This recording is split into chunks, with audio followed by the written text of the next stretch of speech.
Quem foi que descobriu Cabo Verde? Essa não é definitivamente uma pergunta muito comum de se fazer. E muitos de vocês aqui não devem nem saber o que é esse Cabo Verde. É isso aqui? Isso que é o Cabo Verde? Bom, não. O Cabo Verde, na verdade, é esse arquipélago ali, lá de um país independente, com esse mesmo nome, né? Um punhado de ilhas aqui no meio do Atlântico, que, de primeira vista, não parece ter muito o que falar. Quem descobriu o Cabo Verde não parece ser uma pergunta que nos renda muita discussão. Mas é aí que você se engana. Essa simples pergunta perpassa por diversos cantos da historiografia, que vão desde lendas orais africanas a exploradores europeus perdidos no Atlântico. A resposta, logo de cara, para essa simples pergunta é que, na verdade, a gente não sabe direito nem quando, nem quem descobriu as ilhas do Cabo Verde. Mas é justamente das histórias que cercam esse contexto misterioso que encontramos uma jornada interessante de um chamado Luiz de Cadamosto. O relato das suas viagens à costa africana é uma incrível janela para aquele pequeno mundo da Europa do século XV, mostrando os preconceitos, as práticas e conhecimentos do momento e mostrando, afinal, a visão de um homem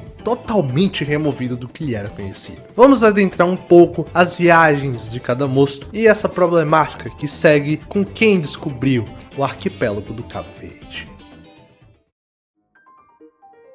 Alvice ou Alvide de Cadamosto nasceu em Veneza, segundo seu livro, provavelmente em 1422. Mas outros botam 1432, mas é aquela coisa, né? Difícil de saber exatamente, né? Mas a gente sabe com certeza que, nascido em Veneza, é claro que ele teria uma vida muito provavelmente voltada para o mar. A República Serena, afinal, com seu vasto império comercial no Mediterrâneo, era uma potência naval da época. E, por seus trabalhos, não foi tão tarde que Cadamosto teria se encontrado aos breves serviços da coroa portuguesa, numa viagem de exploração. Ele teria feito 2 viagens, e o nosso problema já começa a partir daí. Alguns, como Luiz de Albuquerque, na sua obra História Geral do Cabo Verde, afirmam que as 2 viagens de Cadamosto teriam ocorrido em 1455 e 1456, respectivamente. O próprio Cadamosto, no entanto, em seu registro, diz que sua primeira viagem teria sido 1 ano após a descoberta do Cabo Verde. Peraí, como assim? Deixa eu deixar claro. Esse Cabo Verde, no caso, não é as ilhas. Ele está se referindo à protuberância de terra que a gente conhece, que a gente chama de cabo. Esse acidente geográfico, né? Como tem o Cabo da Boa Esperança ou o Cabo de Santo Agostinho aqui no Brasil, né? Então, ele está se referindo a isso. Mas ele mesmo, o Cadamosto, não fala muito acerca disso, ele não dá muitos detalhes. Mas, segundo o livro Décadas da Ásia de João de Barros, um Diniz Fernandes teria descoberto esse Cabo Verde em 1445, o que deixa então as viagens do Cadamosto em 1446 e 1447. Mas um outro brother lá chamado Damião de Góes, no seu livro Crônica do Príncipe Dom João, já mete o louco, citando o nome do Cadamosto e afirmando que, por supostamente já haver uma presença de negros escravizados em Portugal em 1445, que a dita viagem de Diniz Fernandes teria sido em realidade ou em 1443 ou 1444, fazendo então das viagens do Cadamosto em 1445 e 1446. Fica bem claro para vocês, com toda essa celeuma de fontes, que a datação exata das viagens de Cadamosto é um assunto talvez minimamente controverso, não dá para dizer com certeza, né? Mas a gente pode afirmar que pelos anos ditos aí, que seguramente elas ocorreram em algum momento entre 1440 e 1460. Mas isso não é o fim das polêmicas dessa nossa história, mas vamos seguir. Cadamosto em sua primeira viagem teria saído de Portugal armado de algumas caravelas. Isso é importante já que a coisa conhecida como caravela era aparentemente naquele momento um novo tipo de embarcação que unia as técnicas navais do leme de pistão de cadastre central, oriundo do norte da Europa, com o armamento de 3 mastros com velas triangulares latinas, tipicamente uma técnica do Mediterrâneo. Pode dizer que esse era verdadeiramente um barco experimental, aprimorado para as difíceis navegações atlânticas empregadas pelos portugueses desde o começo do século XV. Cadamosto até comenta sobre isso, afirmando que, porque sendo as caravelas de Portugal os melhores navios de vela que andam sobre o mar. Cada monstro teria saído de Portugal em direção à Ilha da Madeira, parando especificamente na ilha de Porto Santo. Esta ilha de Porto Santo é muito pequena. Esta ilha produz trigo e cevada para si. É abundante de carne de vaca, porcos selvagens e infinitos coelhos. Acha também nela sangue de drago que se cria em algumas árvores. Esta árvore produz um certo fruto que no mês de março está maduro e é muito bom para comer, à semelhança de cerejas, mas amarelo.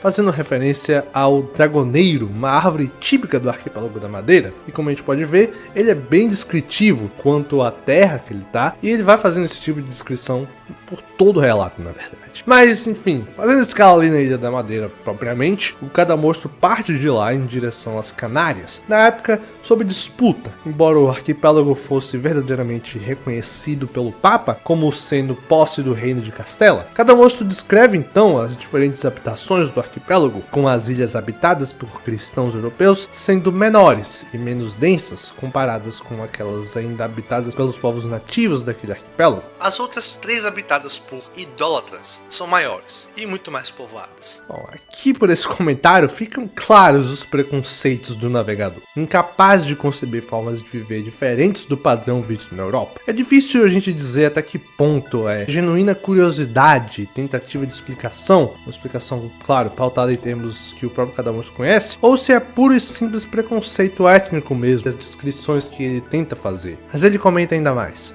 Esta ilha tem 9 senhores, chamados duques, mas não são senhores por maneira que suceda o filho ao pai. Aquele, porém, que mais pode, esse é o senhor. E fazem às vezes guerra entre si, matando-se como feras. Não tem nenhuma religião, mas uns adoram o sol e outros a lua. E tem novas fantasias de idolatria. Os habitantes das 4 ilhas dos cristãos têm por costume ir com algumas fustas assaltar aquelas ilhas durante a noite para aprisionar esses canários idólatras, e às vezes tomam machos e fêmeas e os mandam para a Espanha a vender como escravos. Aqui é possível ver claramente o prelúdio das práticas e preconceitos a serem impostos e levados para o Novo Mundo nas décadas subsequentes, exatamente como eu comentei nos vídeos do Chile colonial, que merece muita olhada de vocês nesse sentido, se vocês quiserem ver um pouco dessa coisa absurda aí na prática. Mas enfim, o Cadamostro então deixa as Canárias para trás em direção ao Cabo Branco, navegando sempre pelo meio-dia, e chegamos em poucos dias ao Cabo Branco, adentrando a chamada Furna de Arguin, um golfo bem diante do deserto na atual costa da Mauritânia. Ele comenta acerca de uma povoação árabe no deserto adentro, um dos postos de comércio saariano que ocasionalmente passou a comercializar com portugueses na costa. Segundo o relato no capítulo 10, é dito que o infante Dom Henrique deu um alvará real para uma feitoria na ilha de Arguin, com o propósito principal de capturar escravizados na costa mais adiante, próximo ao rio Senegal. Ele faz um grande apanhado então da região, comentando sobre os povos do deserto, o Império Mali e a importância que se dava ao sal comercializado. Mas, passado então esse Cabo Branco, ele se dirige para o rio Senegal, onde novamente o racismo e preconceitos europeus afloram. Cadamostro descreve o que muito provavelmente era o reino de Takru, até aquele momento vassalo do declinante Império Mali, mas chamado por Cadamostro simplesmente de Reino do Senegal. Ele tece comentários como: este reino não é semelhante ao dos cristãos, porque o seu reino é de gente selvagem e pobríssima, e não há nele cidade alguma murada, senão aldeias com casas de palha, não as fazendas de parede, pois não tem cal nem pedra para fabricá-las, por não saberem dar ordem a isso. Pois é, ele fala isso. Depois desse comentário totalmente lúcido, né, ele vai aparentemente para o reino de Olof de Caió, cujo governante, um Budomel, aparentemente o recebe pessoalmente. Segundo Cadamostro, detive-me neste lugar com minha caravela para tirar língua deste senhor, tendo já tido informação de certos portugueses que tinham tido trato com ele, de que era pessoa de bem, de quem a gente se podia fiar e que pagava realmente aquilo que comprava. Ou seja, o Sr. Budomel era um mais novo comerciante de escravizados e outros produtos com os portugueses, Aparentemente, cada monstro passa um breve tempo aqui, listando costumes vistos nas aldeias, enfiados por Budomel, assim como todo tipo de informações com os produtos locais, a fauna e a flora, ficando até bastante entusiasmado com os elefantes locais. Ele termina sua instância por lá e passa então depois do Cabo Verde. Ele quer ir aonde chama de Reino da Gâmbia, e adentra justamente o rio que a gente conhece por esse nome, o Rio Gâmbia. Acontece que imediatamente após um dia dele estar lá, eles acabam sendo atacados por nativos nada amigáveis aos europeus e eles têm que dar meia volta. Aqui na boca do Gâmbia é que outros comentários interessantes são feitos, como sobre a estrela polar, utilizada muito para guiar navegadores ao norte. Nos dias que estivemos sobre a embocadura deste rio, não vimos mais que uma vez a estrela do norte. Aparecia muito baixa sobre o mar, e era necessário para a ver, estar o tempo muito claro, parecendo levantada dele somente coisa de uma lança de altura. Ele ainda acrescenta: também vimos sobre o mar 6 estrelas claras, luzentes e grandes, e tirando-lhe o lugar pela bússola, vimos-las direitas ao sul, figuradas por este modo. O interessante aqui são duas coisas. Primeiro, é o uso da bússola, já que, para a época, a bússola era um instrumento muito recente na navegação europeia. E segundo, as estrelas citadas provavelmente figuram em parte o que hoje nós conhecemos como Cruzeiro do Sul, que é bastante interessante, sendo um indicativo dos novos métodos de navegação empregados pelos portugueses e seus colaboradores. Dito isso, é com esse comentário que a primeira viagem de cada monstro termina. A segunda viagem não demoraria muito, no entanto. Seguindo mais ou menos o mesmo trajeto inicial, indo pela Ilha da Madeira, passando pelas Canárias e finalmente em direção ao Cabo Branco. Só que, nesse trecho, na linha final para o Cabo Branco, cada monstro afirma que sua expedição sofreu um terrível temporal e que, para escapar dele, eles decidiram contornar mar adentro. Passados alguns dias, aparentemente, eles então avistaram terra, gritando todos: terra, terra! Muitos nos maravilhamos, porque não sabíamos que naquelas paragens houvesse terra alguma, e mandando subir ao mastro 2 homens, descobriram 2 grandes ilhas. É aqui que o nosso problema verdadeiramente começa, já que as tais ilhas que cada monstro teria chegado seriam justamente o arquipélago do Cabo Verde. Segundo o entendimento de Albuquerque e pelo que se faz parecer o texto de cada monstro, ele teria chegado na ilha de Boa Vista, e de lá seus homens teriam visto outras 3 ilhas maiores ao sul e uma ao norte. Eles teriam partido de Boa Vista em direção à ilha maior, Santiago, aportando, segundo o relato, correndo ao longo da costa de uma delas, que parecia cheia de árvores, descobrimos a boca de um rio. O rio era grande e bem à vontade podia entrar um navio de 75 toneladas, tendo de largura um bom tiro de arco. A fala de cada monstro é curiosa. Eu acho que a gente não deve descartar o relato do veneziano como falso. Afinal, o seu detalhamento das ilhas, em especial a grande presença de árvores de Santiago, além da presença de tartarugas, atestam que o relato não é necessariamente fictício. Albuquerque também é dessa opinião, mas a questão está justamente na conveniência e talvez nos detalhes dessas falas. Aparentemente não existem grandes rios permanentes em todo o arquipélago do Cabo Verde. Muitos são dependentes, na verdade, do clima e temporadas de chuva. É possível dizer que o relato de cada monstro seja exagerado, e a dita tempestade que ele enfrentou até chegar lá talvez seja um indicativo de que realmente viu-se um rio no local que eles passaram. Mas alguns autores acham isso demais, colocando até em questão se o cada monstro foi realmente ao Cabo Verde. Isso porque também todas as edições que a gente tem